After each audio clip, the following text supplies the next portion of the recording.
Hello friends, welcome back to Solkadhi. मी लीना आणि आज आपण करणार आहोत कर्ली माशाचं हुमण. हुमण म्हणजे कर्लीचं कालवण. ही आहे गोवन पद्धत. खरे तर गोवन पद्धतीत प्रत्येक माशाचं हुमण चवीप्रमाणे रंगाप्रमाणे बदलत असतं. तर आज आपण करूया झणझणीत कर्लीचं हुमण. चला या पाहूया त्याची रेसिपी. हे आहे कर्लीचे फिलेट्स. यातले मी फक्त 4 ते 5 हुमणासाठी घेणार आहेत आणि बाकीचे मी तळून घेणार आहे. तर आधी सर्वप्रथम आपण त्याला मीठ लावूया आणि थोडं मीठ चोळून ठेवून देऊया 5 मिनिटं. याच्यामुळे एक तर हिरवाण असते कर्ली माशाला किंवा कुठल्याही अशा मोठ्या माशांना एक वास असतो, तो निघून जातो. तोपर्यंत आपण वाटणाची तयारी करून घेऊया. इकडे मी अर्धा नारळ घेतला आहे, त्याला स्क्रॅप करून घेते पूर्ण.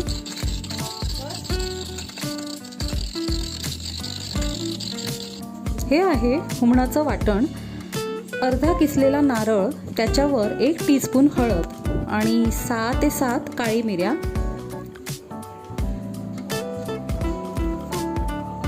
आणि ही आहेत गावठी मिरच्या, 2 काश्मीरी मिरच्या आणि त्या 10 लोकल मिरच्या. हे आहे चिंचेचा एक गोळा आणि थोडीशी धणेपूड, म्हणजे 1 टीस्पून धणेपूड चालेल. हे वाटण आपल्याला अगदी बारीक वाटून घ्यायचं आहे. ही बघा, असं वाटून झालं पाहिजे. वाटण रेडी झालं आहे. आता आपण कर्ली धुवून घेऊया. 3 ते 4 वेळा स्वच्छ धुवून घ्या. आता गॅसवर पातेलं ठेवा, त्याच्यामध्ये हे वाटण घाला. थोडं त्याच्यामध्ये पाणी घालून एक मीडियम कन्सिस्टन्सी होईल असं इतकंच पाणी घाला. जास्त घालू नका आणि एकदम कमी पण घालू नका.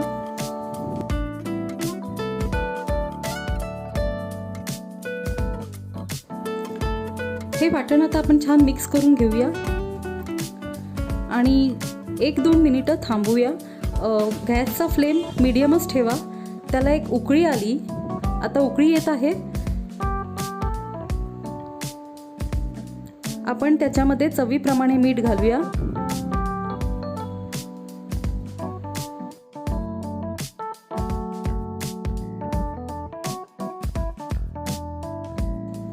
आणि कर्ली मासे जे आपण धुवून ठेवले होते तेही ह्याच्यामध्ये हळुवारपणे एक एक करून सोडूया.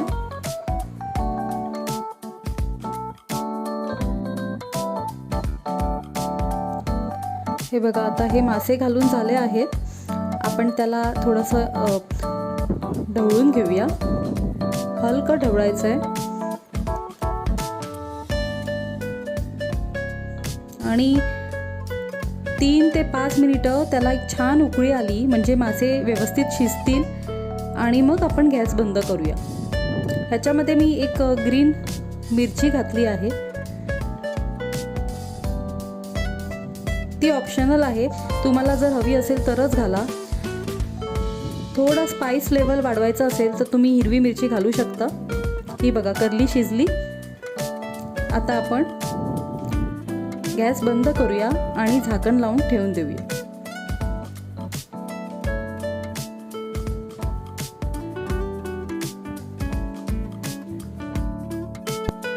आता आपण फोडणी तयार करूया. या फोडणीसाठी आपल्याला 1 ते 2 टेबलस्पून कोकोनट ऑइल लागेल आणि एक बारीक कांदा मी एकदम फाईन चिरून घेतला आहे, तो ह्याच्यात घालायचा. 1 टीस्पून मेथीचे दाणे घालायचे आणि दोन्ही पण छान ब्राऊन होईपर्यंत स्लो फ्लेमवर फ्राय करून घ्यायचं आहे. आता कांदा छान फ्राय झालेला दिसतोय. आपण त्याची फोडणी हुमणात घालूया.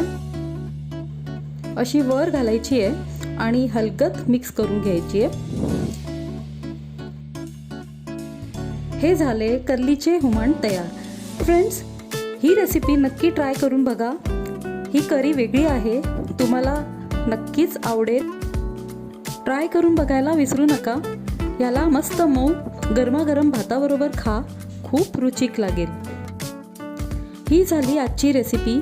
फ्रेंड्स, सोलकढीच्या रेसिपीज जर तुम्हाला आवडत असतील तर सबस्क्राईब करा आणि माझ्या व्हिडिओजला लाईक करायला प्लीज विसरू नका.